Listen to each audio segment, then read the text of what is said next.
This is Horizons Middle East and Africa. Our top stories this morning. AI showdown. Elon Musk says, show me the money to companies that promised President Trump billions of dollars for AI infrastructure, exposing a potential rift within the White House. China support. Asian shares rise after Beijing pushes mutual funds and big insurers to increase their investment in the equity markets. And ceasefire extended.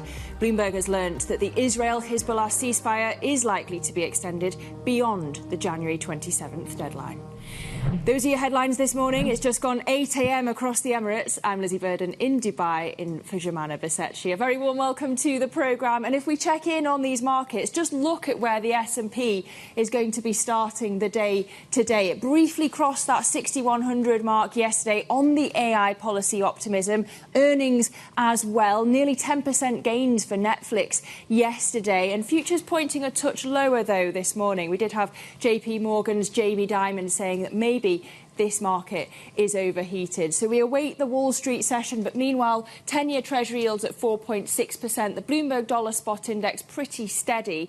And Brent at $78 a barrel, on for its sixth day of losses, because there is just so much for traders in the oil market to digest at the moment. Of course, we have the tariff threats from Donald Trump on the EU and China. We have the US sanctions on Russia and a report this morning on rising US stockpiles as well. So a lot in the oil market to be watching. But if we just flip over the board, of course, we've got the geopolitics and the politics coming out of the White House. But let's not forget the earnings story as well. We have had about a tenth of the S&P by market cap reporting earnings so far. And as you can see here, the early results show that the largest portion so far have actually beaten estimates. So the earnings story also feeding into stocks at the moment as well.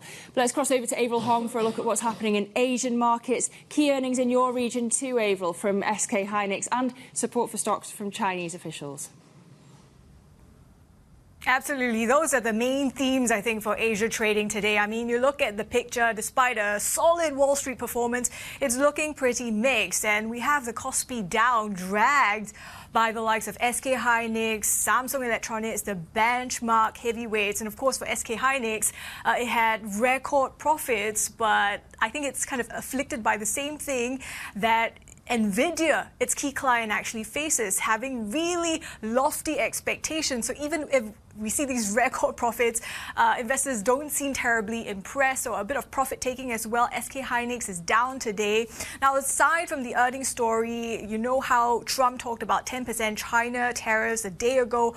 That really played out. Chinese stocks underperformed. So today, the focus kind of shifted to how authorities would work to support markets. There was a big briefing this morning. Essentially, they're saying that these mid-long-term funds should be channeling their investments towards the onshore stocks. But look at how the CSI 300, which climbed as much as 1.8% earlier, quickly paring the gains into the lunch break, just shows you how fragile sentiment is in Chinese equities. Lizzie.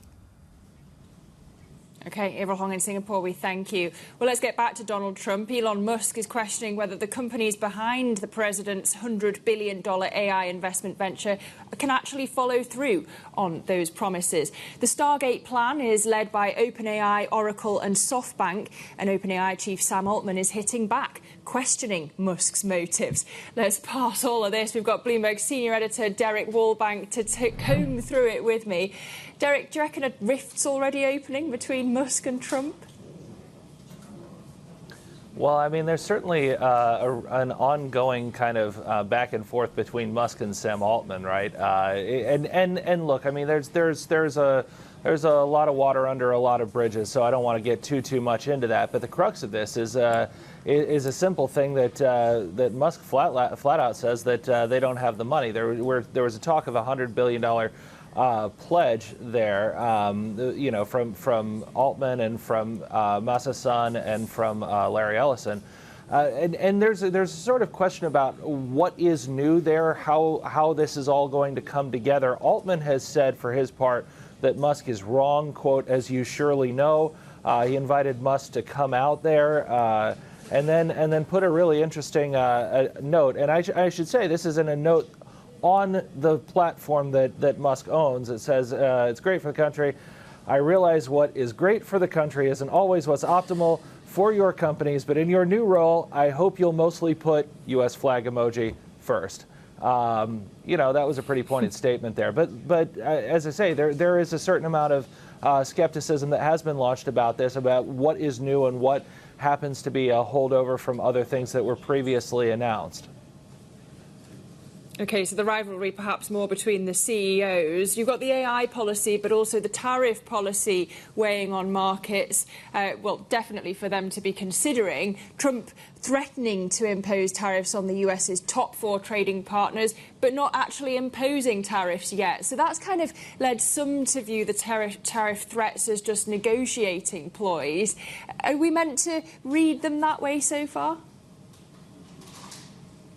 I do think that some of them are negotiating ploys for sure, but remember that Trump often does his negotiations by talking about what he's going to do and then opening the talks, right? It doesn't mean that what he said he's going to do isn't actually going to happen. So there's a lot of firm ground maybe being staked out right now that could get a little squishy going on. I think certainly Trump is expected to talk to industry leaders at Davos. I think he'll probably get a pretty warm reception there, but I think that this question is going to be heavily on a lot of people's minds.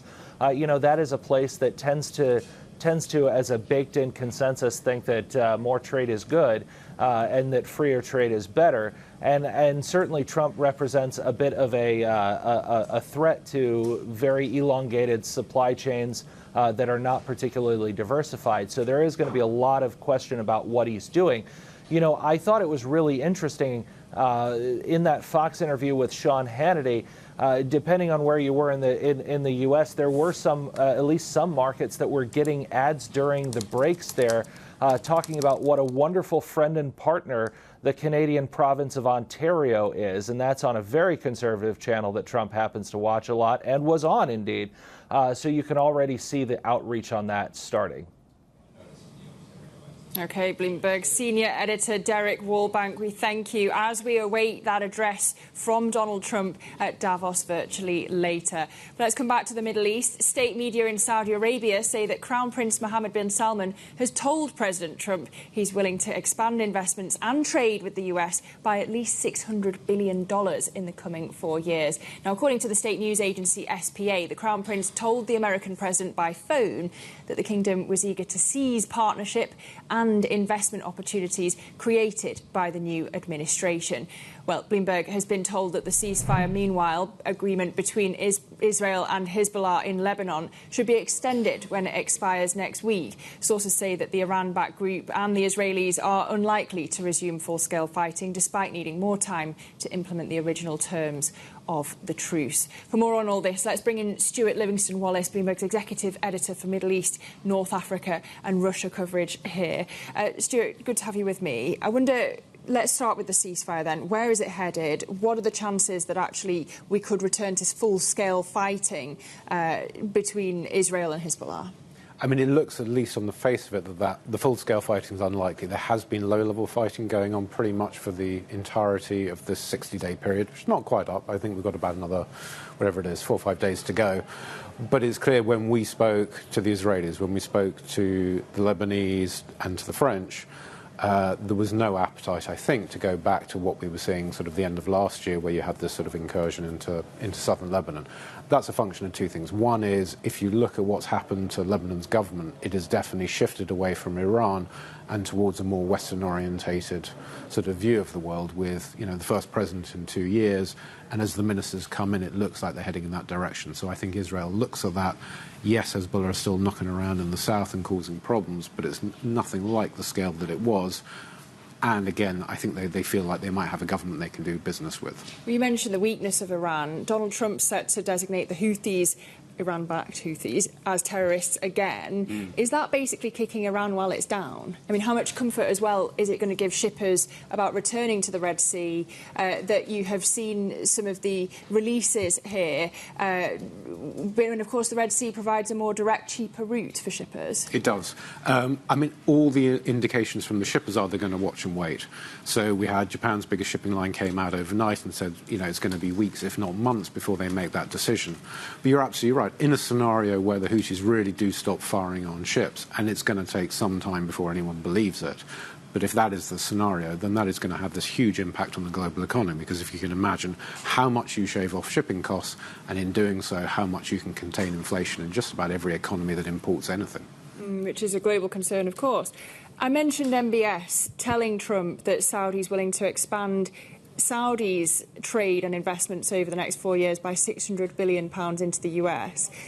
Tell me if I'm making too many leaps here, but does that suggest a more promising future for Saudi-Israel relations if you've got MBS being generous, you might say, to the US? I think these are two separate things. So in terms of the investment, I suspect a lot of that was going to happen anyway, and I think it is legitimate and sincere in the sense that if you look at what Saudi Arabia has done, particularly in the tech space, and to some extent the UAE, the US made it very clear under the Biden administration that they wanted that partnership rather than with China.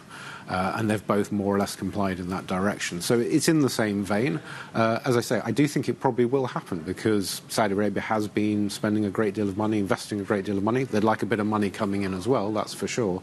But it's going there. But I mean, in terms of, what it might look like going forward and where specifically that money will go, we'll see. OK, Stuart Livingston-Wallace, Bloomberg's executive editor for Middle East, North Africa and Russia coverage. We thank you, as always.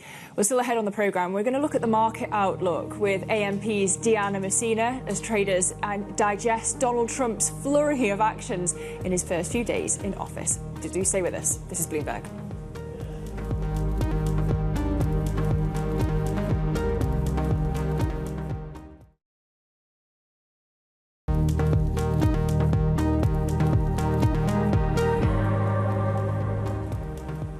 Welcome back to Horizons Middle East and Africa. I'm Lizzie Burden in Dubai. Now, investors are digesting the impact of President Trump's first few days in office as several world leaders in Davos signal their willingness to work with Donald Trump.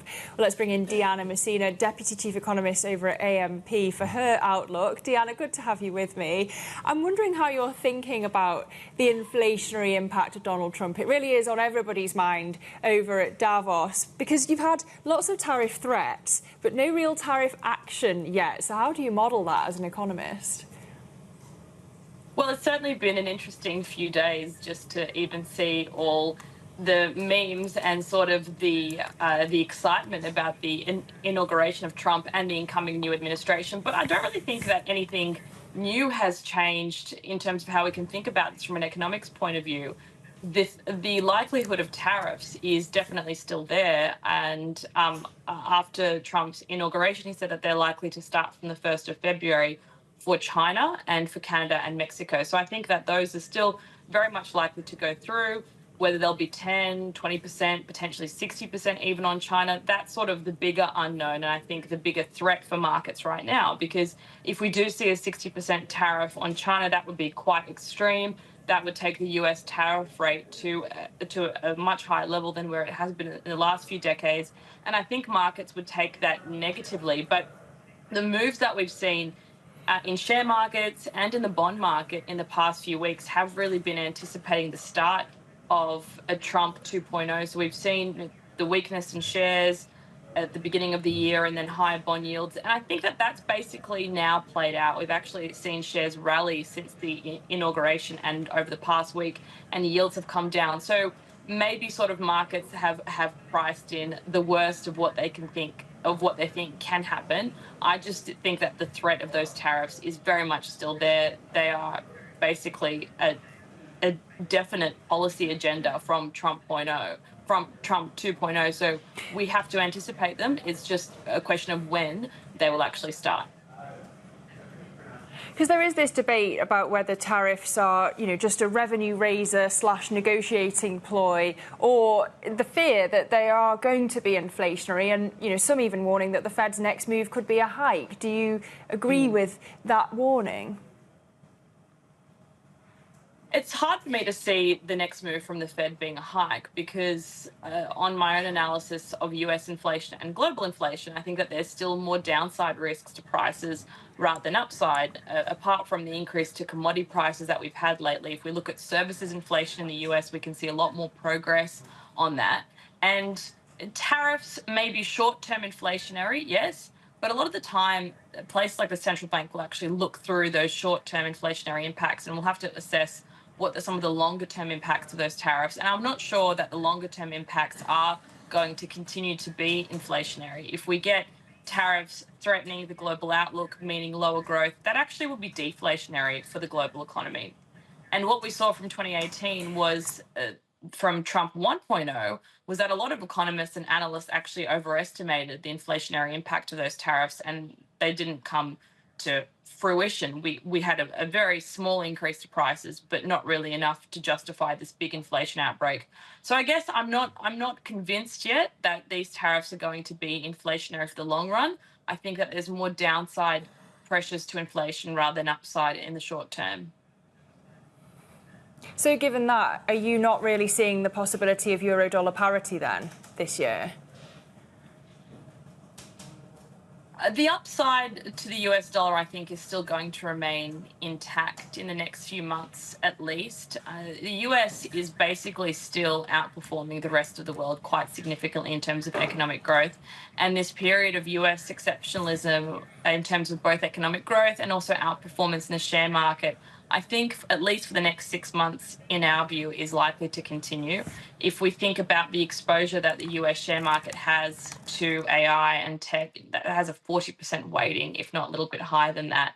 And given all the positive momentum that's still there towards tech, and now this new Stargate business from the Trump administration and some of his biggest sponsors, and plays in the tech space, I think that there is more upside to that sector. So I see more upside, more significant outperformance from the US dollar this year, or at least for the next six months anyways. Interesting.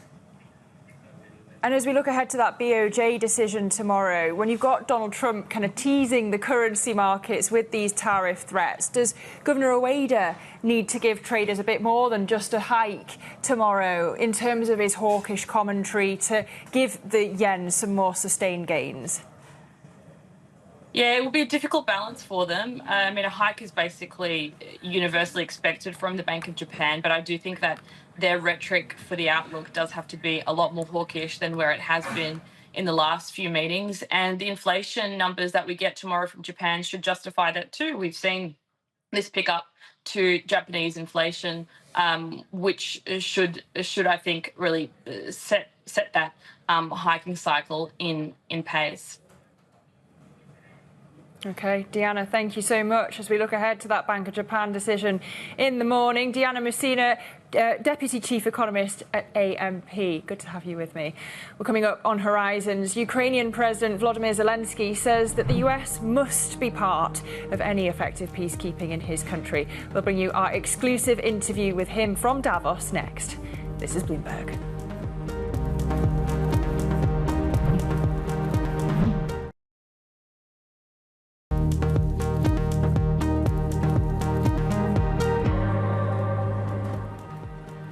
Welcome back to Horizons Middle East and Africa. I'm Lizzie Burden in Dubai, where it's just gone 8:22 a.m. Now, President Trump is threatening financial penalties on Russia if Moscow doesn't end the war in Ukraine soon. In a Truth Social post, he suggests that President Vladimir Putin should make a deal or face additional tariffs and sanctions on Russian imports to the US. Now, Trump campaigned on promises, of course, to end the conflict that began with Russia's full-scale invasion in 2022. But for his part, the Ukrainian President Volodymyr Zelenskiy says any effective peacekeeping force in Ukraine must include US troops, as the backing of only European allies isn't going to be enough. Zelensky was speaking exclusively with Bloomberg's executive editor-in-chief, John Micklethwaite, at the World Economic Forum in Davos. It's great if we will have troops, but we have to understand that the troops will not be in the center of the capital. Yes. They will not have relaxed time. Yes, it's very important, because I heard that some allies said that, yes, but it's okay, we can be in the center of some city, and then no, we don't need such contingents. No. Yes, with our people, of course. Yes, because this means security, and that's it. So, but it can't be without the United States. I will explain you why. Even if some European friends think that it can be, no, it will not be. First of all, nobody will risk without the United States. The second, that's what can divide NATO, divide EU and USA. That is a goal and dream of Putin, to divide this unity. You mentioned China. How important is China in these negotiations? I mean, China is the backer of Russia. They seem to have had an impact on things like Putin not using nuclear weapons, those sort of things. Can China push Putin, and do you have any contact with the Chinese? I had some contacts with Xi Jinping. We had a phone call during the war. Not too much, not enough, I think. Yes, he can push Putin to peace, I'm sure. I think that only President Trump is the strongest, and Xi Jinping. I think that there is no other allies who can really do it. Yes, because his economy, Putin economy, after sanctions, after everything, depends very much of China. You would like Donald Trump and Xi Jinping of China to work together to push I think yes. Putin. Yes, but not without us. It's important. So that was the Ukrainian President Volodymyr Zelenskiy speaking exclusively at Davos to Bloomberg's editor-in-chief, John Micklethwaite. Now, for a look at some of the other stories we're following for you this morning, fire crews are making progress on blunting the threat from an enormous new blaze north of Los Angeles. The Hughes fire erupted before 11 a.m. local time and has quickly expanded to more than 9,000 acres, leading to evacuation orders and warnings across a broad area. The wildfire has stoked fresh fears in a region already devastated by deadly infernos that have killed at least 28 people and destroyed nearly 15,000 buildings. Elsewhere, parts of the southern United States have seen their worst snowstorm in 130 years, with as much as 10 inches piling up in New Orleans, smashing a record of 2.7 inches set in 1963. Similar accumulations of snow were recorded in parts of Florida, with more than 4 inches hitting the Houston area. Airports struggled to keep up with the weather, with flight cancellations across many airports. So we keep an eye on the weather. We're also watching the markets, and we have futures pointing lower on both sides of the pond this morning as we continue to digest Donald Trump's policy, the earnings story as well. We have the Treasury yield on the 10-year currently lower a basis point, so pretty steady at 4.6%. But we'll dive into US policy after a short break with Donald Trump urging Putin to end the war in Ukraine. This is Bloomberg.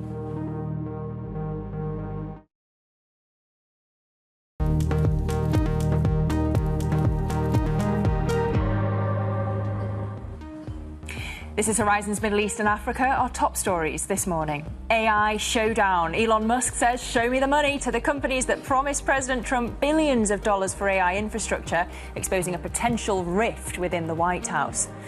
China support. Asian shares rise after Beijing pushes mutual funds and big insurers to increase their investment in the equity markets. And truce extension. Bloomberg has learned that the Israel-Hezbollah ceasefire is likely to be extended beyond the January 27th deadline.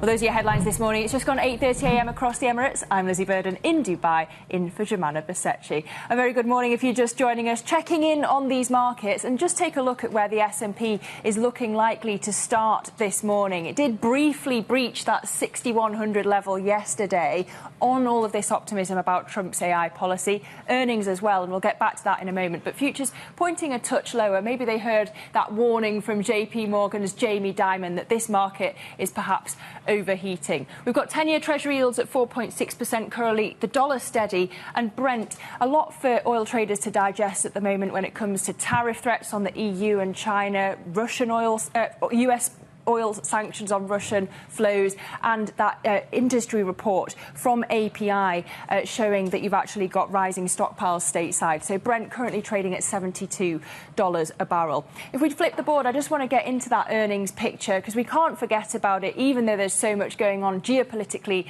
and in terms of Trump's new policies. But we've had just over a tenth of the S&P by market cap reporting so far. And if you look here, actually the early results show that the largest portion so far have beaten estimates. So we continue to get the earnings from companies through the weeks. But let's go to Avril Hong now, because actually we've had even more earnings in the Asian region from SK Hynix, as well as support for stocks from Chinese officials. Avril, over to you. Yeah, Lizzie, I think those are some of the key themes that we're exploring today. But of course, we're also keeping an eye on the BOJ tomorrow. It's expected to high. I'll talk about the yen moves in a bit. But what you need to know for now is Asia stock performance. It's pretty mixed despite the strong showing on Wall Street. The Kospi is the drag. We're seeing that from SK Hynix, Samsung Electronics. Despite these lofty expectations that it has not been able to clear, and this is in the face of these record profits from SK Hynix. It's really something that I think even the likes of Nvidia, its key client, faces. The other dynamic that might be influencing the underperformance of South Korean stocks today is this GDP miss, and that raises concerns that the Bank of Korea this month, in choosing not to ease, might be behind the curve in terms of kind of loosening monetary policy to kind of stabilize growth. For China, you see how quickly, as I mentioned a short while ago, that CSI 300 managed to kind of erase the 1.8% gains. What you need to know is for Chinese stock market support, it seems to be driving more towards the onshore stocks. So that could also heighten the premium of 8 shares or the 8A shares over the 8 shares. For the Japanese currency, even if we see a hike from the BOJ tomorrow, it might struggle to retain gains simply because of these concerns surrounding the trade picture globally, tariffs, Trump as well. Lizzie. Avril in Singapore. Avril Hong, we thank you. But let's go back to the geopolitics. Ukrainian President Volodymyr Zelenskiy saying any effective peacekeeping force deployed in Ukraine will need to include US troops. In an interview with Bloomberg's editor-in-chief John Micklethwaite, Zelensky said that his European allies don't have enough soldiers to pose a realistic deterrent to Russian President Vladimir Putin, and any other solution would risk opening up divisions within the NATO alliance. Well, joining me for analysis is Bloomberg's Tony Halpin, who leads our Russian economy and government coverage.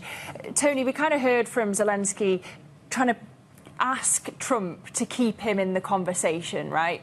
But also saying, you know, you need to have these troops from the US in any peacekeeping solution. How realistic is that if perhaps the war could go the other way? Yes, I mean, we heard from President Zelensky yesterday. It was a very strong pitch directly to Donald Trump, basically saying, keep me in the loop in negotiations. But also, remember that there's a war going on and I'm going to need military engagement from the US. And dangling the idea of US troops having to be part of some peacekeeping force in Ukraine, makes clear to the US really just what's at stake and how much they need Donald Trump to engage in the negotiations in order to get Ukraine's wishes adopted, in order for Ukraine's interest to be defended. He's dangling the idea that really the US needs to engage more rather than less under Trump. Yeah, I mean, it also came up in the conversation, the role of China. Yes. And we've had Xi and Trump talking to each other on Friday, some speculation whether this is going to be a warmer relationship between those two. What do you think about the relationship with Russia-China when it comes to the war in Ukraine? Yeah, it's fascinating. Trump and President Xi Jinping, as you say, seem to have developing a relationship. The day after Trump's inauguration, Putin and Xi Jinping held a phone conversation in which they basically expressed their determination to continue a strategic partnership. So they're all buddies. So the Chinese leader is emerging as a critical figure in the potential negotiations going forward, because, as President Zelensky said, China has a critical role in influencing Russia. And I think President Trump understands that if he wants to increase the pressure on Putin, he needs to get Xi Jinping on board as well. So do you think we're any closer to having an idea of when a settlement could come and what it would look like, given all of these negotiations, conversations that are happening? Yeah, I mean, Zelensky has said that he thinks the war will come to an end this year. I mean, that may just simply be optimism on his part, encouraging Trump to engage directly with a really protracted conflict. But it's certainly true that both sides are pretty exhausted. They're tired. The sanctions are having an effect on Russia's economy. Ukraine, of course, needs to galvanize itself against a much bigger opponent. So both sides have an interest in seeing the war come to an end, but whether they can be brought round the table and hammer out a deal that each side can say they're comfortable with is a very big ask at this point. We just don't know. More hopes than promises at the moment, then. So. Tony Halpin, leading our Russia economy and government coverage. We thank you for that analysis. Now, the Nasdaq chair and CEO Adena Friedman says there is an opportunity for the exchange to work with the Trump administration, this time on rethinking regulation requirements for public companies. She was speaking to Bloomberg's Lisa Abramovitz and Jonathan Ferro back at the Davos World Economic Forum. We still have a challenge, a regulatory challenge, in terms of companies and what they go through as a public company. We do think there's opportunity to work with the administration to rethink some of the levels of regulation and requirements for public companies themselves and make sure that it's more balanced between being a public company and a private company. I think the second is, of course, on the financial system itself. And we've done a big study in partnership with BCG on what we call complexity versus complicatedness. There's a lot more complexity in the world. We know that. But over a 50-year period of time, there's been a 6-time increase in complexity across every industry across the world, but a 35 times increase in complicatedness. And that's really because of you take a complex environment or you take a crisis situation and you regulate behind that. And suddenly you've got all this complicated work that you have to do and you're racing to get it done and you're not optimizing for the outcome. As a result, you've got a lot of layers of regulation. So we think that there's new technologies, a way of sunsetting regulations, thinking about regulations in a different way. We actually we do think there's a real opportunity there to make sure the industry can be a lot more efficient. I want to drill into the first part of what you said. The idea that if you strip away some of these regulations, it would make it easier and maybe even out the disparity between private and public companies. Do you think that that is the reason why we have seen a drop-off in IPOs, because of the extra regulation and how easy it is to get financed through the private markets? I do think it's an ingredient. I would say that, there are probably several factors that kind of drive the balance between public and private markets and the swings that can happen. One, of course, is in fact, monetary policy, right? So big swings in monetary policy make public investors more cautious, change the way that they model companies. And that alone can make it so that you just don't have as many companies coming out. And I think the last 2 years or 3 years has been more around monetary policy. But longer term, the balance between public and private markets, I think, has been heavily impacted by regulation. You go public and suddenly you have enormous amounts of disclosure obligations in the proxy. You have it with the PCAOB in terms of accounting obligations. There's a lot of publicity around everything that you do, and there's a lot of public scrutiny around everything that you do. And then you, of course, have the quarterly earnings process, which, is difficult to navigate if you have a long-term strategy, but you have short-term milestones that you have to, continue to describe. So all of that just makes it a more complicated existence. I think some of that's just part of being a public company, but some of it in terms of proxy, there's a lot we can do in proxy reform.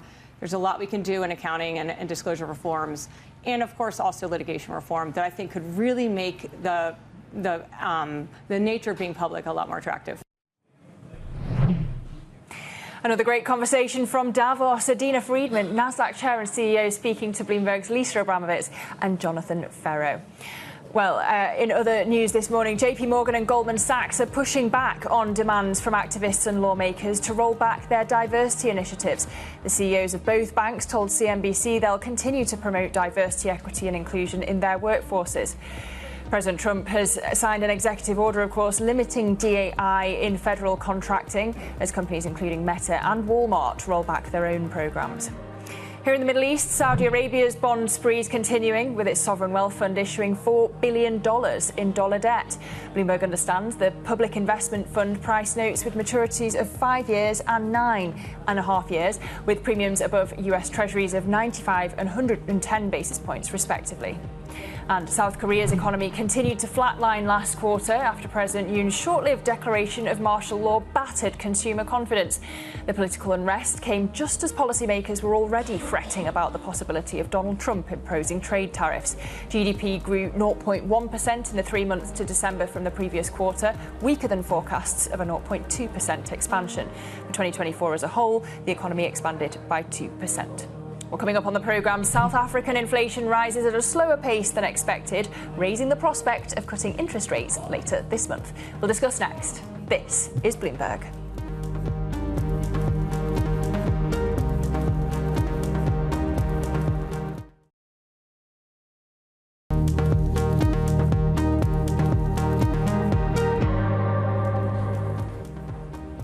Welcome back to Horizons Middle East and Africa. I'm Lizzie Burden in Dubai, where it's just gone 8:44 a.m.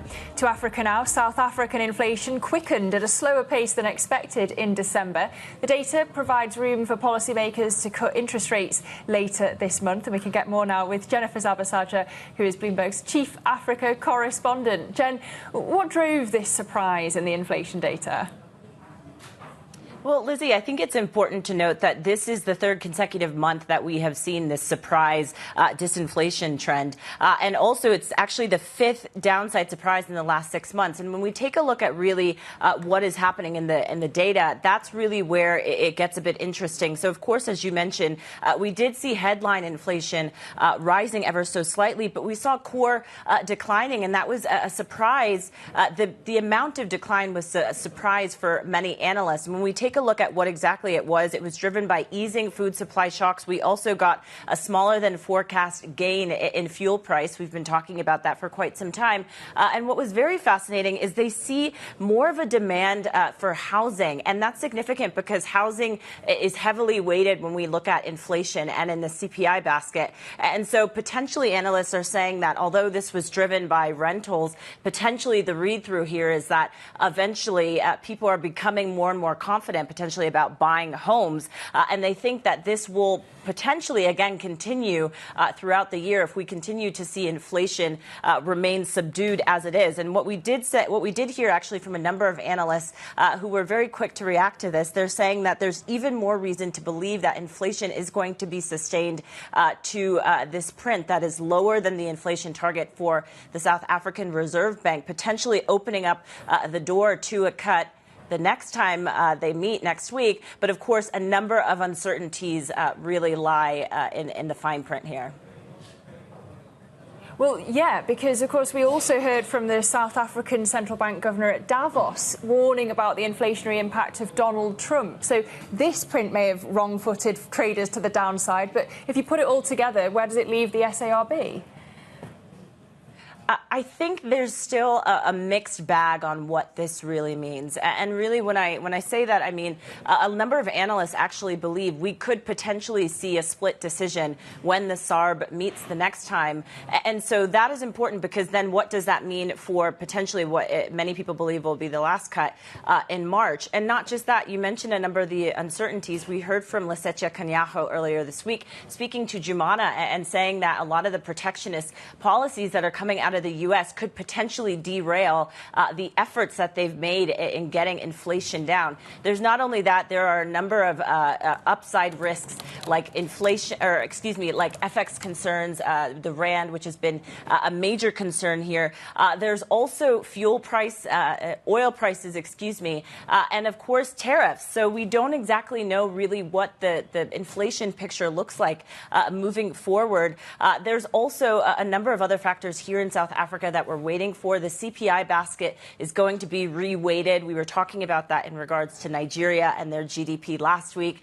We're waiting for that to happen here in South Africa. That could potentially affect the print that we see. And not just that, Eskom, which is the state utility service here, they're also looking to increase tariffs. So potentially that could increase prices as well. So, there still is potentially, there's a bit of consensus that we'll see 25 basis points the next time the SARB meets, but whether or not we'll see a consensus is one of the big question marks. And again, the messaging that we get from Kganyago is going to be key, as it always is.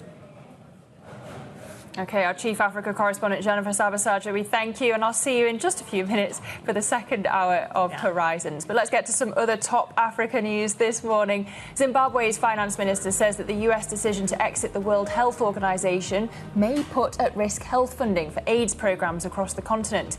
Speaking at a briefing in Davos, he said at least 9 African countries could be impacted and that the WHO will be poorer without US leadership. The World Bank has approved grants to Zambia worth $292 million to boost power transmission networks. The Development Bank says the project will also benefit electricity users throughout the South Africa region, with improved security of supply and the potential to reduce costs through increased energy trade. And Angola is looking to raise as much as $2 billion in Eurobonds this year as it works to extend maturities and lower the cost of its debt. The Central African country is planning a non-deal roadshow for late February or early March to test investors' sentiment. Angola last sold Eurobonds in 2022 when it joined a rush of emerging market governments taking advantage of low borrowing costs. Elsewhere, the European Union has pledged at least €42 million in grant funding to the Democratic Republic of Congo. The money is for the preservation and sustainable development of the Congo Basin, the world's second largest tropical forest. The cash will support the DRC government's plan to create a solid so-called green corridor across the country. Well, those are some of our top stories from Africa. But coming up on Horizons, Argentina's Javier Milei says that his government would leave the Mercosur bloc if necessary to get a trade deal with the US. We'll bring you more of that exclusive interview from Davos next. This is Bloomberg.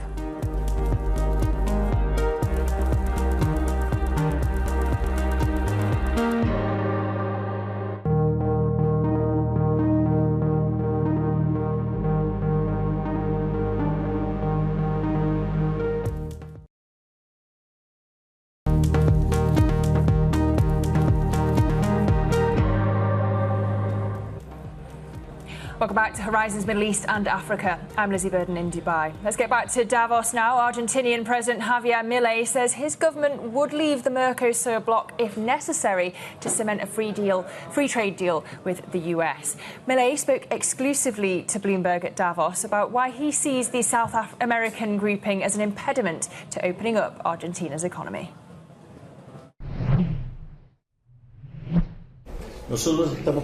We are working very hard on the possibility of entering into a free trade agreement. And in fact, when I recently took over as a pro tempore president of Mercosur, I pointed out that Mercosur should move forward on three fronts. One related to the fight against terrorism, drug trafficking, and that is also easy to move forward on, bringing down the common external tariff, but also being able to make progress independently. In other words, that each of our countries should have independence to be able to work on trade agreements. Because clearly Argentina has decided to become integrated into the rest of the world. It wants to go back to its golden era in history, where it was an important world player. And for that, we need to move forward on free trade agreements. We need to open up the economy, and Mercosur can't become an obstacle to that. Therefore, while we work with the US government to move towards a free trade agreement, we also work indoors within Mercosur so that it won't be an obstacle to move towards free trade. So we're working very hard on that. Would you leave Mercosur to do a free trade agreement with America? Well, if the extreme condition were that, yes. However, there are mechanisms that can be used even being within Mercosur. So we think that it can be done without necessarily having to leave Mercosur as such. And it's also worth noting this, because often when comments on the negative consequences of leaving Mercosur, reference is made to the automotive industry. But the automotive industry has an agreement outside the framework of Mercosur, so that is a false argument. So we are exploring ways for Argentina to be able to open up to international trade. And why? Because the division of labor brings prosperity. Adam Smith said so. And 250 years later, Dad holds true. Adam Smith is still right. Javier Milei, the Argentinian president, speaking exclusively to Bloomberg News editor-in-chief John Micklethwaite at Davos. Let's just check in on these markets as we head towards the end of our first hour of Horizons this morning. Futures pointing lower on both sides of the pond after the S&P briefly crossed that 6,100 mark yesterday. And if we flip the board, you can see Treasuries pretty steady as things stand. The 10-year yield lower a basis point at 4.6%. And we have oil currently trading lower for Brent, down 0.4% at $78 a barrel. Lots to digest in terms of tariffs, sanctions and stockpiling as well. But coming up on the next hour of Horizons, we're going to speak to Tatjana Greil-Castro from Muzinich & Co. This is Bloomberg.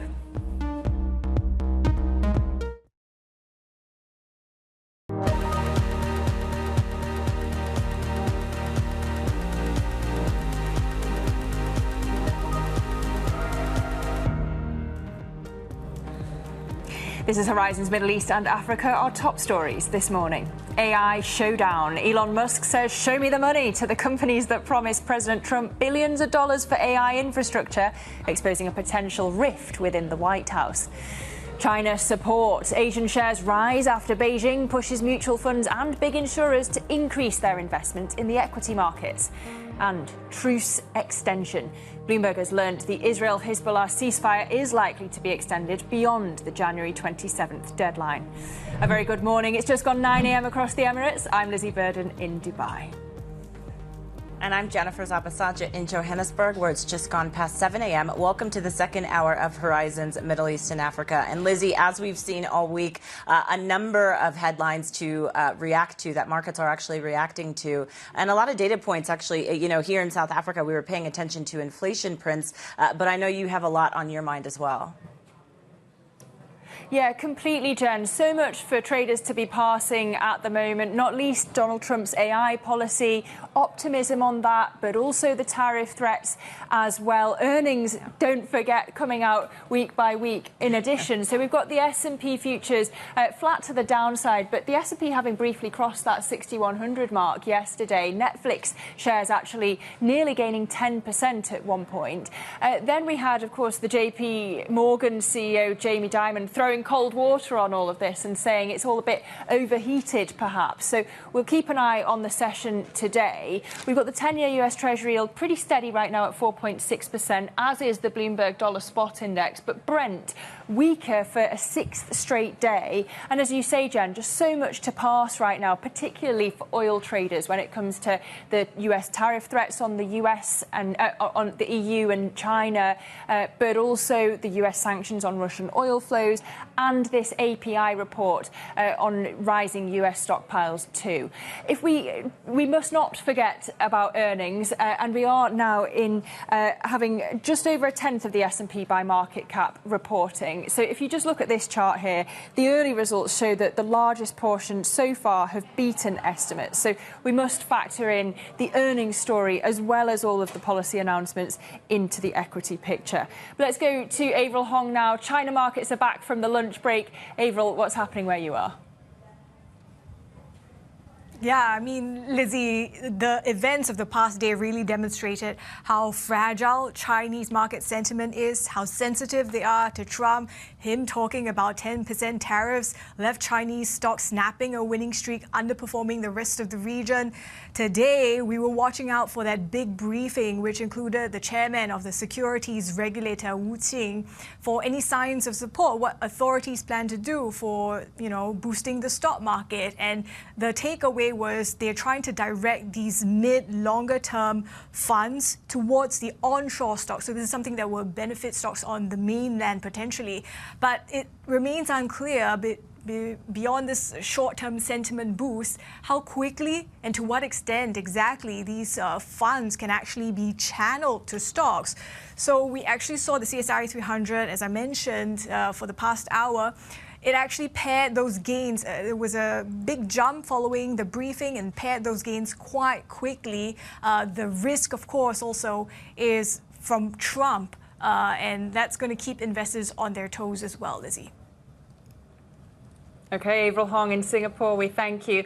Let's get back to some of that policy that has been moving markets. Elon Musk is questioning whether the companies behind Donald Trump's $100 billion AI investment venture can actually follow through on the promises they've made. The Stargate plan is led by OpenAI, Oracle and SoftBank, and the OpenAI chief Sam Altman's hit back. He's questioned Musk's motives. Well, let's get into this drama with Jill Deesis. She joins me now for more. Jill, is this a rift opening up already between Musk and Trump? Well, Lizzie, I think that at this point, we've seen Musk be something of a fire starter. Even before Trump actually took office, I think you really just have to look to just a few weeks ago when there was that big budget fight at the end of 2024. Musk kind of inserted himself into the middle of some of those budget negotiations in Congress. What we're hearing this time around, so this was just this big announcement from the other day where you had OpenAI, you had Oracle, and also SoftBank kind of commit to this $100 billion investment plan. Now what you're seeing, though, is Elon Musk kind of question some of those investments, specifically SoftBank's claim that it had already secured $10 billion. So that kind of entered the equation here. I think some of the infighting also has, progressed to some of those involved. With this particular pact, you had Sam Altman of OpenAI kind of fight back against Elon Musk. I think this really just kind of indicates you've got these big personalities that are involved in the White House right now, and that Elon Musk relationship with Donald Trump in particular, I think, this is probably not it's not the first, probably not the last time that we're going to see some of these types of rifts kind of develop. Whether that actually develops into anything longer term, I think probably too early to tell. But I think, Elon Musk has made it pretty clear he's quite comfortable being very vocal and kind of criticizing things when he doesn't see it going specifically his way. He's feeling very empowered lately. We'll see how that continues. OK, so that's the AI policy. When it comes to tariffs, Jill, we've had a lot of talk, but not a lot of action so far. Are we meant to read into this that Donald Trump, in his second administration, will be using tariffs merely as a negotiating ploy? Potentially. I think, though, that it's still, again, it's really early days, and I feel like we might be splitting hairs here a little bit. I mean, we've got nothing that was specifically announced to be enacted on day one, but you did have these 25% tariffs that he threatened on Canada and Mexico that he says they're looking at February 1st as a rollout date for that. Those 10% tariffs that he's looking at for China, February 1st. Once again, it's kind of hard to tell whether that's just a case of Trump wants some more of his people to actually go through the confirmation process and get going. We've seen already that, there's also just sort of splitting priorities on what exactly he wants to focus on first, sending Marco Rubio, Secretary of State, down to Panama instead of, maybe to Asia or something like that. But I mean, he does have quite a lot of, hawks in his cabinet, or that he wants to bring into his cabinet on those trade and tariff policies on China in particular. So I think, again, still early days, maybe a little bit of a question mark that he hasn't gone full throttle as soon as he got into office. But, we'll see what that looks like over the next few weeks, and if those tariffs specifically start going into effect on February 1st or further. Yeah, still in wait-and-see mode then. January 20th, been and gone, and still we await the clarity. Bloomberg's Jill Deesis in Hong Kong. We thank you. Now, while Donald Trump is not showing up in person and his video address will come as the World Economic Forum is already winding down, the U.S. president is still what everyone wants to talk about in Davos. That's what we hear. Many world leaders are warming up to the new administration, signaling a willingness to adapt to Trump's policies despite past criticisms and differences. Let's go now to Davos, where our Jumana Brzezinski is standing by. So, Jumana, what is the expectation from the address that we'll hear from Trump later today? Yeah, good morning, ladies. Well, look, we started off the week saying that this is typically this forum is an opportunity for some of the key industry leaders from around the world to come together to think about the major challenges the world is facing. And of course, there is a new president in the White House. And ever since Monday, even in the run up to this, there'd been so much discussion about what the world and what the U.S. is going to look like under this new Trump administration. Now, in the first couple of days of him stepping into office, we got a hint of what his main priorities are going to be, both domestic and perhaps a little bit on foreign policy as well. Today, the expectation is we're probably going to get a bit of a mirror image of some of the announcements that President Trump made on that Monday with the executive orders, with the hints at tariffs and the look towards potentially applying tariffs on Canada, Mexico, China. He may give a little bit more detail about what exactly he's thinking there. Questions as well about over here, we're in Europe, but military support and the ongoing support for Ukraine. And we can talk about that shortly with President Zelensky also very present in Davos as well, and will be making an address too. But then I think more broadly speaking, there are some concerns about what the return of this Trump administration actually means to this multilateral framework. Remember, the theme of Davos is about collaboration, but you have an American president now who's in office who is very much focused on putting America first. And there's a fear that this renewed wave of protectionism may be good for the U.S. and good for businesses, as we spoke about yesterday in the U.S., but not so good for the rest of the world, given some of the growth concerns there. So we'll see what he has to say, but certainly a lot of anticipation. And typically around the fourth day today, by the end of the day, the conference starts to wind down, but it looks as though things are really gearing up into his address and what he may or may not say, actually. Yeah, I can only imagine. And Jumana, you were mentioning Ukraine. We did hear from President Zelensky speaking to our John Micklethwaite. When it comes to the war in Ukraine, what exactly is being discussed on the ground there? What did he say?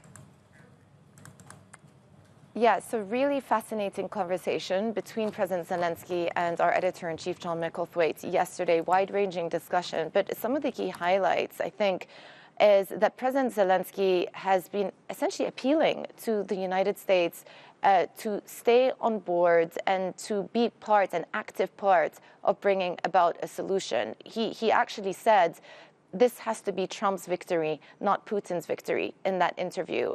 So again, playing into perhaps a bit of Trump's ego there. But the other thing that came out of that interview is he also said, if there is a resolution, there needs to be security guarantees. There needs to be ironclad guarantees, not just from European peacemakers, but also the U.S. as well. He sort of floated this idea that U.S. troops need to be present on the ground too. So very interesting point. John also asked him about China's role in all of this, and Zelensky's response to that is, if there are two strong men in the world who can speak to Putin right now, it is Trump, but also President Xi as well. Let's listen to a little bit of that interview. It can't be without the United States. I will explain you why. Even if some European friends think that it can be, no, it will not be. First of all, nobody will risk without the United States. The second, that's what can divide NATO, divide EU and USA. That is a goal and dream of Putin, to divide this unity. He's saying we can't do it without the USA. So it is really crucial. We are entering into a very intense period now, potentially with a resolution to that war. But I think it was really interesting from President Zelensky how much he is appealing to the U.S. and to President Trump to maintain an active role in not just the negotiations, but also what happens afterwards. Absolutely. There's a lot to watch for on day 4 of Davos. Bloomberg's Jumana Versace, appreciate all of your reporting on the ground there from you and the team. Thanks so much. Well, continuing the geopolitical theme, Bloomberg's been told that the ceasefire agreement between Israel and Hezbollah in Lebanon should be extended when it expires next week. Sources say that the Iran-backed group and the Israelis are unlikely to resume full-scale fighting, despite needing more time to implement the original terms of the truce. We can get analysis now from Jerusalem and speak to Bloomberg's Dan Williams. Good morning, Dan. Where is this headed? What are the chances, actually, that we could see a return to full-scale fighting? I think those chances are low. It's worth remembering that while much of the region's focus is on the now 5-day-old Gaza ceasefire, there has been a ceasefire in place in this war, this regional war, on Israel's second front with Lebanon, dating back from late November. Now, that is due to expire next week. Conditions on the ground are much the same as they were back in November, with the exception that there is a new president in the White House, one who has shown, first of all, his pro-Israel credentials and also his impatience with anyone who might want to open up a war front under his watch. So I think, and we've learned this, that all sides even though there are no direct negotiations between Hezbollah and Israel, no love lost between Hezbollah and Israel, and indeed the Lebanese state, which is meant to take Hezbollah's position in southern Lebanon and take over and provide security indirectly for Israel as well, has no direct ties or direct contacts with Israel.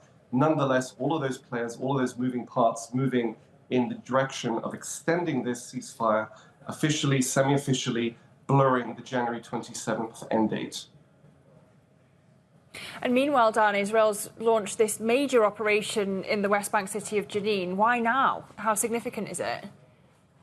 Well, Israel's been warning for a long time that Iran, its arch enemy, which has set up an array of proxies around Israel, and we certainly saw that in the last 15 months of war, is now looking at the West Bank, essentially Israel's backyard, as the latest conduit for its attacks on Israel via like-minded Palestinians, Palestinian militant groups. It's been warning about this. There have been increased incidents of ID attacks that have caused casualties among Israeli soldiers, Israeli settlers feeling they're increasingly threatened by Palestinians, and indeed Palestinians increasingly threatened by radical Israeli settlers. So there is a sense of a critical mass of violence and tension building there, and the Israelis appear to believe that Jenin, the northern West Bank, is one of the nexus points of that threat. They've moved in very strong, and indeed one of the Israeli cabinet ministers almost described this as a new front in that regional war. So we're expecting the Jenin operation to take quite a while, and it may spread to other areas of the West Bank, specifically the northern West Bank,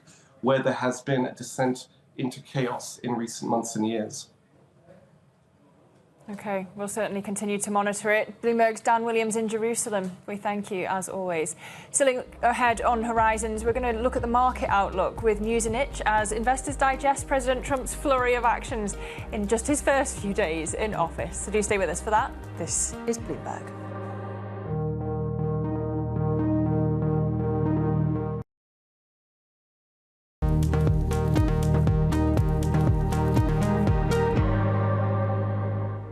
Welcome back to Horizons Middle East and Africa. I'm Jennifer Zabasaja in Johannesburg.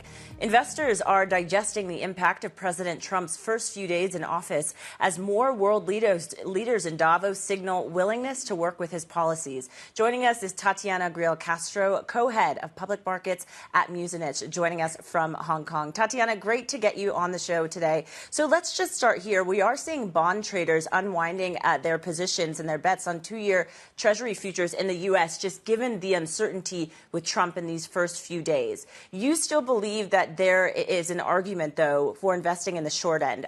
Why is that?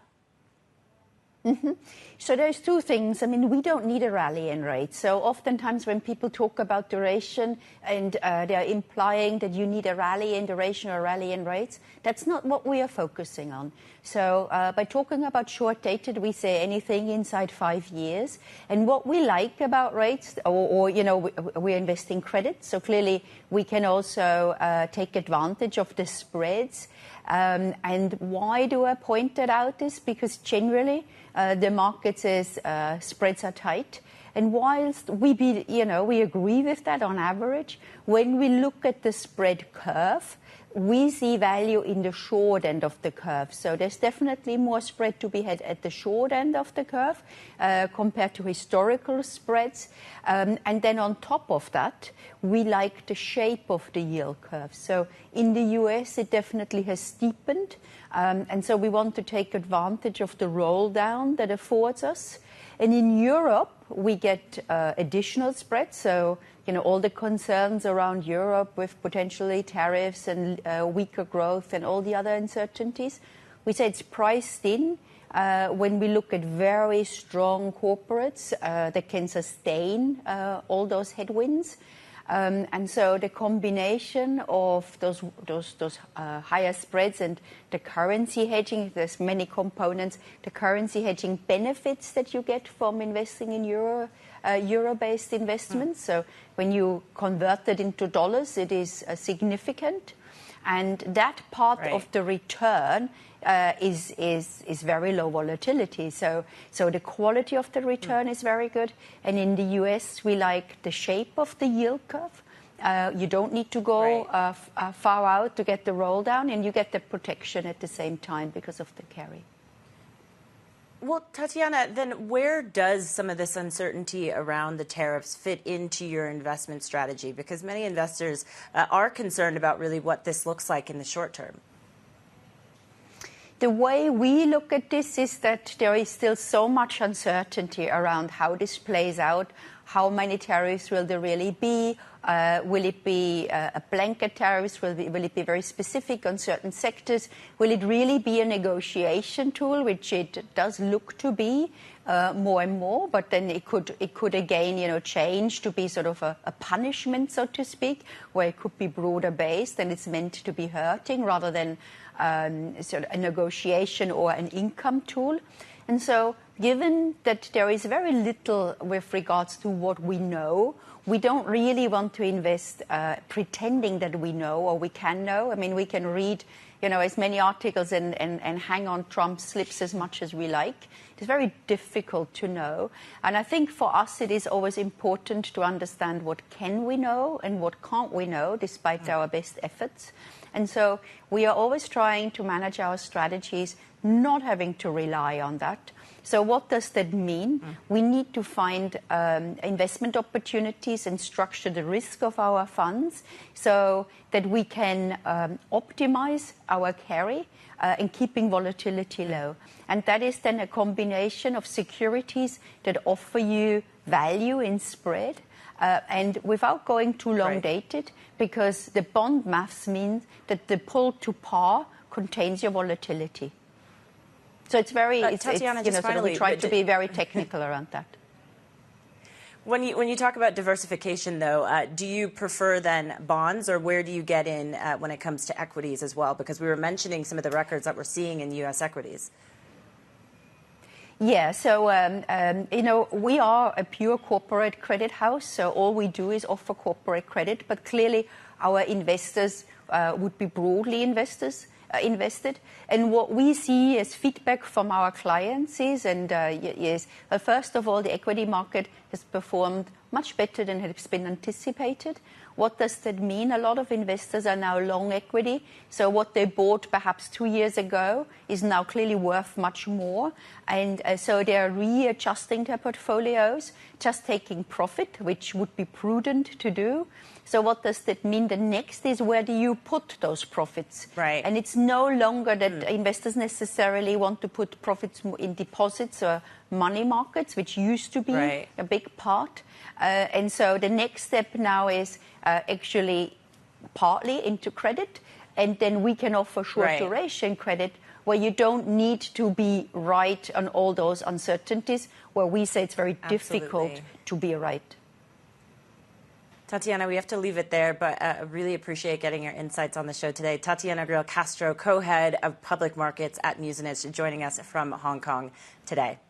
Now, coming up, our Davos coverage continues with a stellar lineup of newsmakers right here on Bloomberg TV throughout the day. That's just a look at some of them right there on your screen. But stick with us. We have more coming up. This is Bloomberg.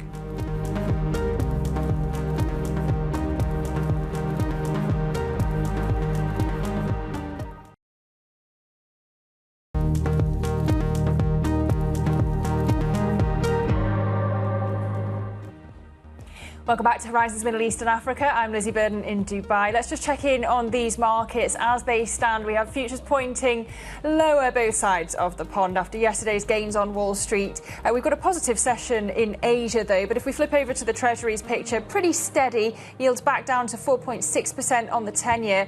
And if we look at oil, Brent's actually weaker for a sixth straight day. We've got sanctions, tariffs and rising US stockpiles to factor in. But that's exactly where we're heading next. We'll dive into the commodity markets. This is Bloomberg.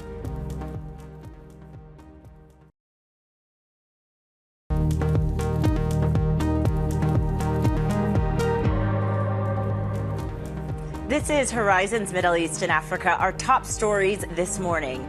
AI showdown. Elon Musk says, show me the money to companies that promised President Trump billions of dollars for AI infrastructure, exposing a potential rift within the White House. China support, Asian shares rise after Beijing pushes mutual funds and big insurers to increase their investment in the equity markets. And truce extension. Bloomberg has learned the Israel-Hezbollah ceasefire is likely to be extended beyond the January 27th deadline. Good morning. It has just gone past 7:30 a.m. in South Africa. I'm Jennifer Zabasaja in Johannesburg. And I'm Lizzie Burden in Dubai, where it's just gone 9:30 a.m. Welcome to Horizons Middle East and Africa. Jen, we've got so much news this week. It just keeps on flowing, not least from Davos. Of course, we're waiting for Donald Trump to speak later. He's already been speaking this morning, and all that policy feeding into the markets. Yeah, Lizzie, something tells me this is the start of what's going to be quite a busy year and the next 4 years with President Trump. But listen, let's just see where markets are positioned right now. As you were mentioning, there is a lot of news for investors to digest. If we take a look at U.S. equity futures, trading a bit sideways right now, but that comes after a Wednesday session where we did see the S&P briefly breaking above that 6,100 print, another record set for it, following a 3-day rally. And that, of course, follows some of the comments that we've been getting from Trump around the AI investment, of course, potentially exposing that rift, as we were alluding to there within the White House, but still clearly providing a boon for many companies. The U.S. 10-year yield is relatively steady, positioned right now at just 4.60%.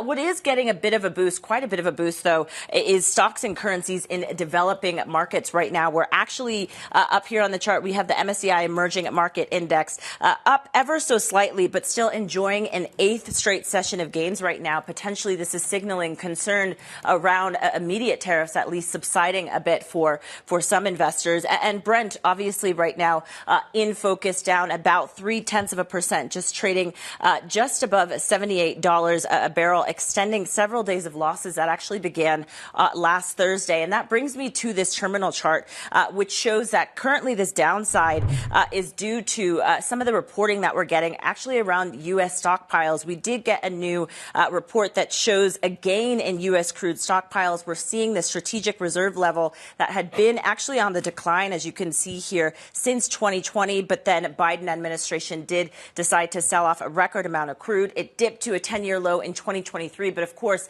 from President Trump, we have heard him reiterate many times, drill, baby, drill. So potentially that signals something different for the future for Brent. But let's check in on currencies and the yen in particular ahead of the BOJ's expected hike that's going to happen tomorrow.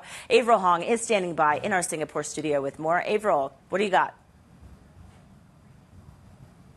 Yeah, Jen, I mean, the bets are really that the BOJ will hike by 25 basis points tomorrow. This would be its largest increase in 18 years, really a way for the central bank to demonstrate that it's serious about policy normalization. And this is following on from clear signals from the top officials, local media reports as well. But for the yen, the important thing to watch is the tone of communications in the press. If Ueda sounds so much as dovish, that could leave yen weakness.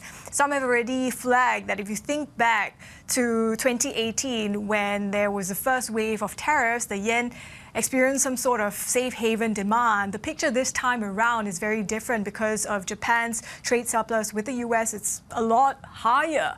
So that kind of risk drawing the ire of Trump, that's a risk that could send the yen weaker as well. Certainly, despite a softer approach that's been seen on the tariff front from Trump in the past week, that hasn't helped the yen. So the path to least resistance, most thing, is higher for dollar yen, guys. All right. Thanks so much. Avril Hong in Singapore with us with a quick look at the yen. Let's turn back to the U.S., though.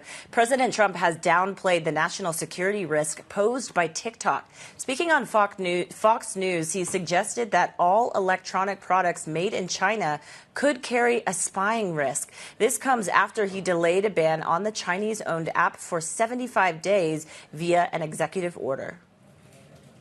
I'll tell you, people want to buy it. People want to buy it. But those that say they know say it's a spying app for the communist Chinese. But but you can say that about everything made in China. Look, we have our telephones made in China for the most part. We have so many things made in China. So why don't they mention that? You know, Let me get to the some interesting issues. thing with TikTok, though, is you're dealing with a lot of young people. So they love it. Is it that important for China to be spying on young people, on young kids watching crazy videos and things? I don't want China spying on anybody. No, but they make you telephones and they make you computers and they make a lot of other things. Isn't that a bigger threat? All right, let's pivot back to our Davos coverage. It continues, and it's not just Trump and tariffs that is on the minds of attendees. Inflation and global growth is also a key concern.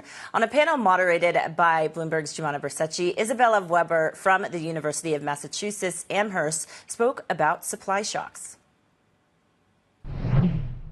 In rich countries, we had the privilege that we didn't have to think about inflation very hard for a couple of decades. And then it kind of took us by surprise that the supply shocks that were unleashed first by the pandemic and then the Russian attack in Ukraine were more inflationary than most anticipated. And I think this has to do, on the one hand, with these shocks hitting essential sectors, hitting what are significant sectors in my research.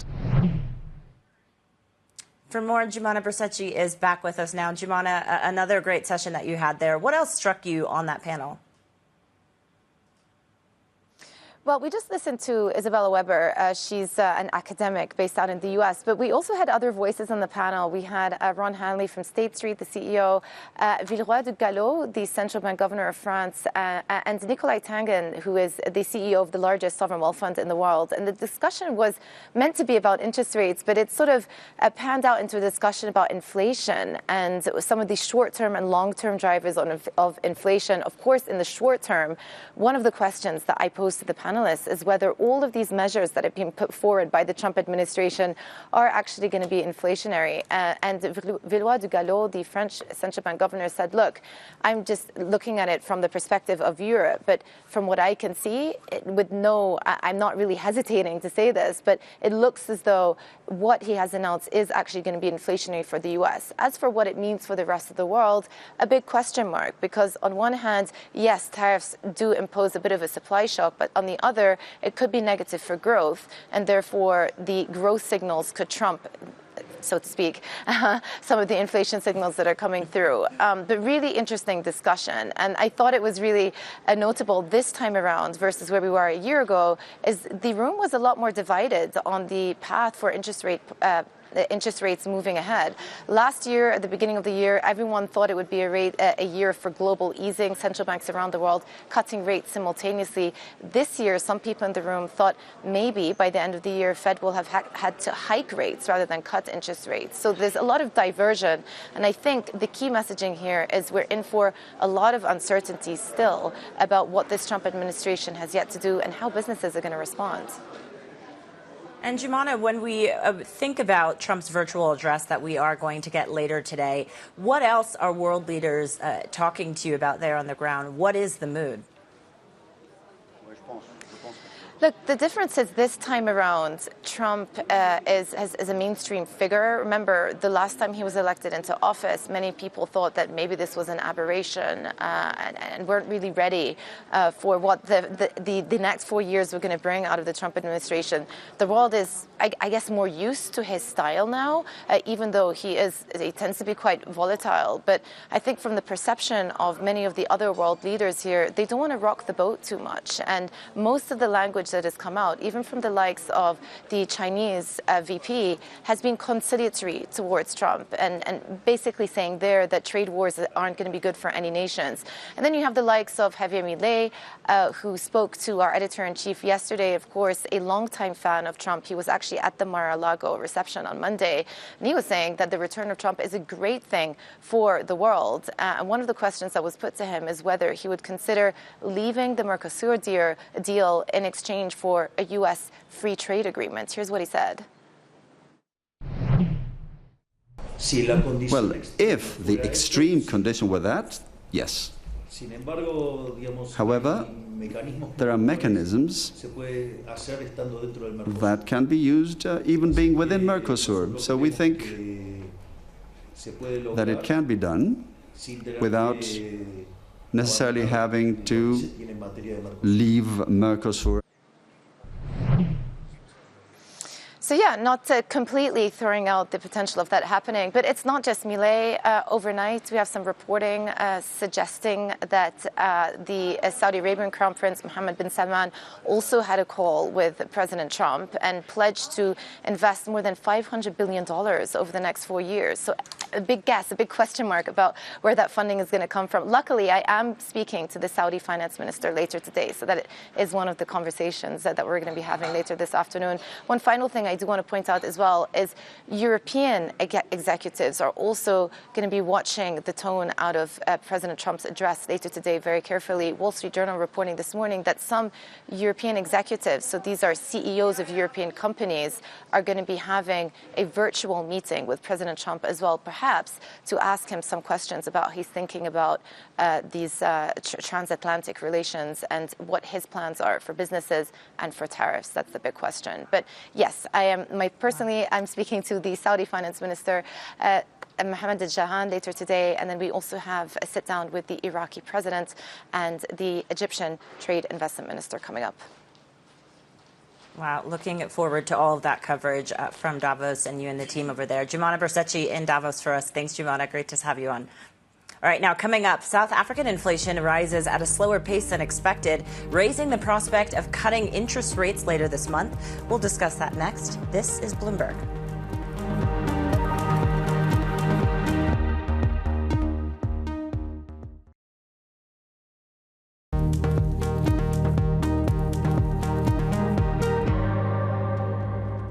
Welcome back to Horizons, Middle East and Africa. I'm Jennifer Zabasaja in Johannesburg.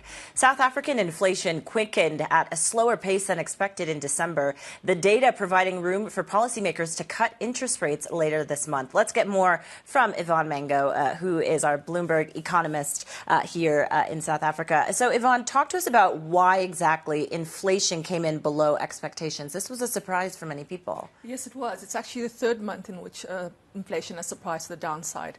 It appears as though the deflation on the transport side was a lot slower than we'd anticipated. We are experiencing a year-on-year drop in transport prices. That's due to cooler fuel prices, and that ended up allowing for inflation to come in a lot lower than anticipated. So dig into more of the numbers, though, Yvonne, if you could, because when you get into the nuance of some of these numbers, it's actually quite fascinating, the trend that we're seeing here in South Africa. Yes. So if you compare to a year ago, we've seen a significant slowdown in both food inflation and transport price inflation, primarily led by fall in fuel prices. And that's allowed for inflation to drop to the lower bound of the target range, which, as you know, is 3 to 6%. So then what does that mean for the MPC when they do return in just, I believe it's a week or so? Yes, a week from now we have the MPC meeting. We're expecting them to cut by another 25 basis points. That would take us to 7.5%, which is around the neutral rate for South Africa. We're actually expecting the central bank to pause at this stage, given that global uncertainty has risen. We've seen the rand come under pressure earlier this month, 2 weeks ago, where the rand at pre-election levels. So that the gains we'd seen post-election had been eroded. Since then, of course, we have seen some gains, but the rand still remains vulnerable. The fragmentation we're seeing globally, the risks of tariffs increasing suggest that inflation could pick up, and we expect the central bank to err on the side of caution and pause after this meeting. So then for the rest of the year, because some expect potentially in March we could see another cut. So our house view is that we expect the cutting cycle to end in January. Potentially there could be another cut in March. That's if global factors or global inflation does suggest that it continues to moderate. However, the risk remains to the upside. What will be key here then to pay attention to?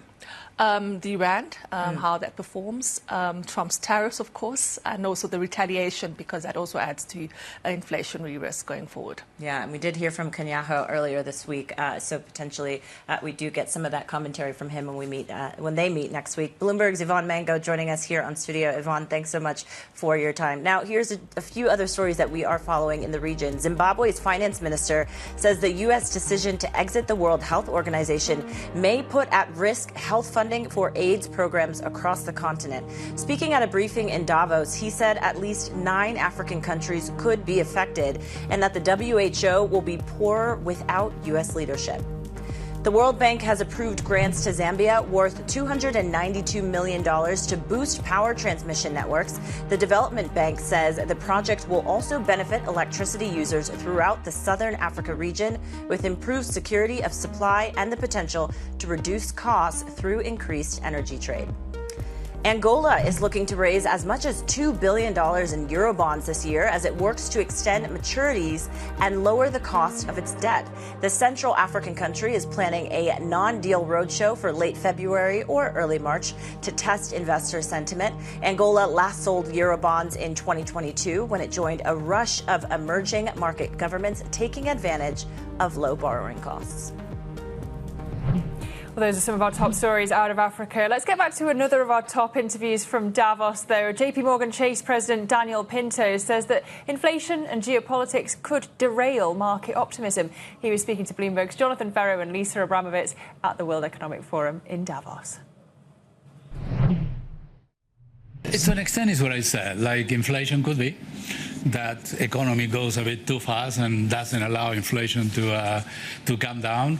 The geopolitical space is still in a challenging place, though there is some signs of potential improvement there. And at the end is like any other policy. You can do the right amount, you can do too much or too little.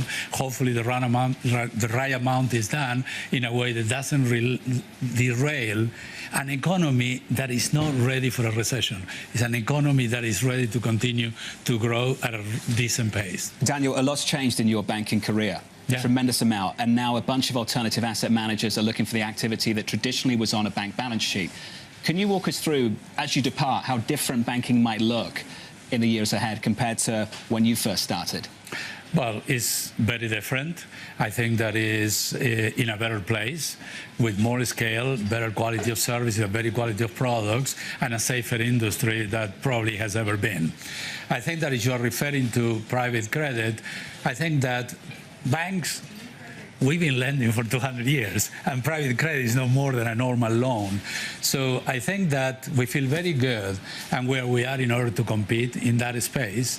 And at the end, so what is our objective? To be able to provide the best possible service to a client.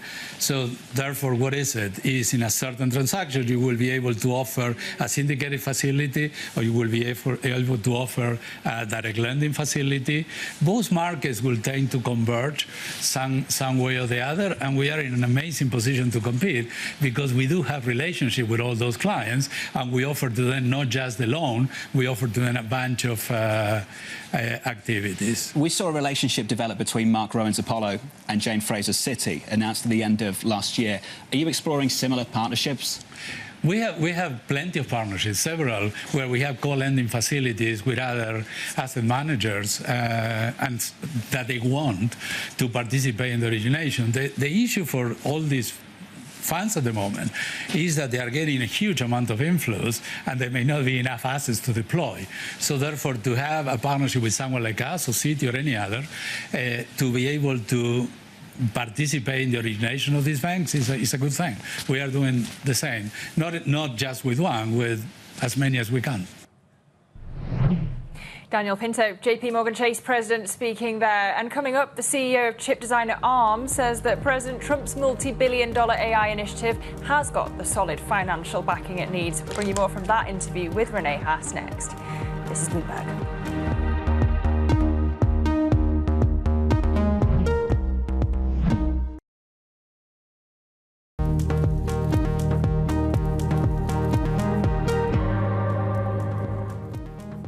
Welcome back to Horizons Middle East and Africa. I'm Lizzie Burden in Dubai. Now, the CEO of chip designer ARM says that the multi-billion-dollar AI initiative unveiled by President Trump has got solid financial backing. That's after Elon Musk questioned just how much money was available to fund the project, including from the majority ARM shareholder, SoftBank. Now, Renee Haas has told us more about the infrastructure plan that is also known as Stargate. ARM will be the CPU of choice, if you will, inside these AI data centers. We power Grace Blackwell, which is the NVIDIA product that will be used, but lots of opportunity for all kinds of ARM technology. But most importantly, the CPUs that power Stargate, they'll be ARM.